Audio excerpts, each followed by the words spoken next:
경제는 자살, 외교는 자폐, 국방은 자폭, 고용은 학살, 민생은 절망. 문재인 정부 정신 차려야 됩니다.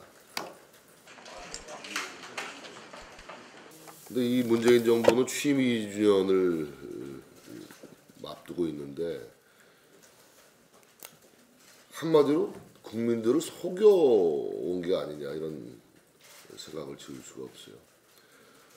문재인 대통령이 취임사를 읽어보면 자명합니다. 국민 통합과 관련해서 어떻게 말씀을 하셨냐면 야당을 국정 운영의 동반자로 삼겠다 이렇게 하셨어요. 자신을 지지하지 않았던 분들도 섬기겠다 이랬습니다. 또 분열과 갈등의 정치를 바꾸겠다 이렇게 약속을 했습니다. 어느 것 하나도 지켜지지 않았습니다. 거짓말입니다. 국민을 속이는 결과가 되어버렸어요. 국민을 속이는 정권의 말로는 늘 비참했습니다. 지금 경제는 자살, 외교는 자폐, 국방은 자폭, 고용은 학살, 민생은 절망이라는 얘기가 공공연하게 들리고 있지 않습니까?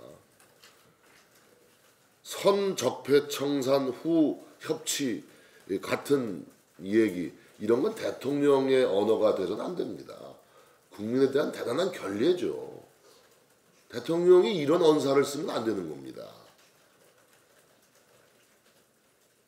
너무나도 집권 2년을 맞는 이 시점에 참담함을 금할 길이 없다.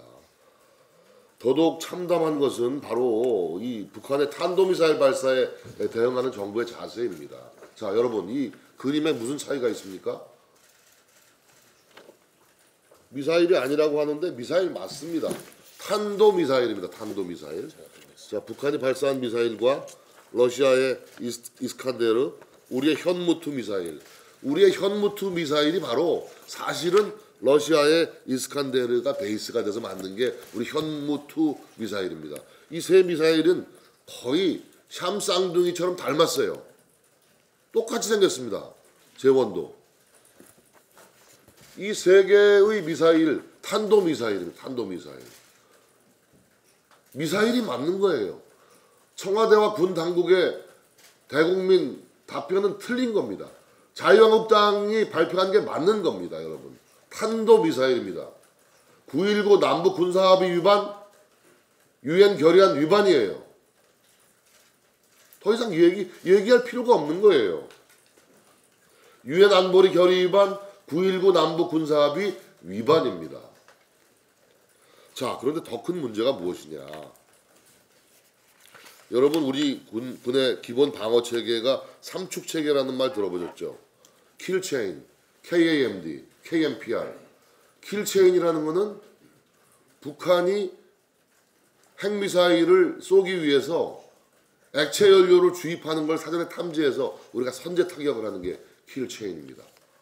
그리고 KAMD는 우리 방어용 미사 체계를 말하는 거고 KMPR은 대량 응징 보복을 얘기하는 건데 이번에 쏜 이 북한의 이 미사일은 고체 연료예요.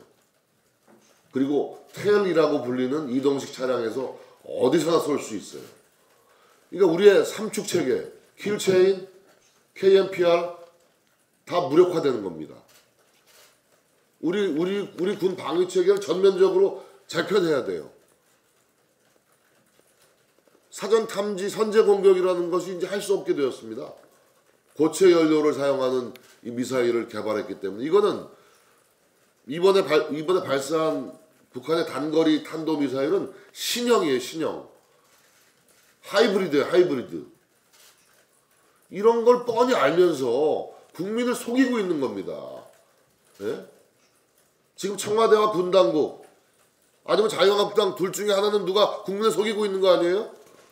탄도미사일이 맞습니다, 여러분. 9.19 남북 군사합의 위반, 유엔 안보리 결의사항 위반이에요. 문재인 정부는 더 이상 국민을 속이지 말아라. 어떻게 모든 분야에서 지난 2년 동안 아무것도 손에 잡히는 게 없지 않아요? 무슨 성과를 거양했습니까? 안보? 외교? 다시 한번 경제 자살, 외교 자폐, 국방 자폭, 고용 학살, 민생 절망. 그나마 지지가 무슨 한반도 평화 제스처를 가지고 지지율을 유지했는데 앞으로 더 큰 고민이 뭔지 아세요? 이제 그 중재자, 촉진자의 역할도 일본의 아베 수상한테 뺏기게 생겼어요. 미국하고 일본하고 대화하는 거 보세요. 아베가 한반도 문제 나서가지고 이제 중재자 역할 하겠다고 나설 겁니다. 진짜 왕따가 되는 겁니다, 이제. 문재인 정부 정신 차려야 됩니다.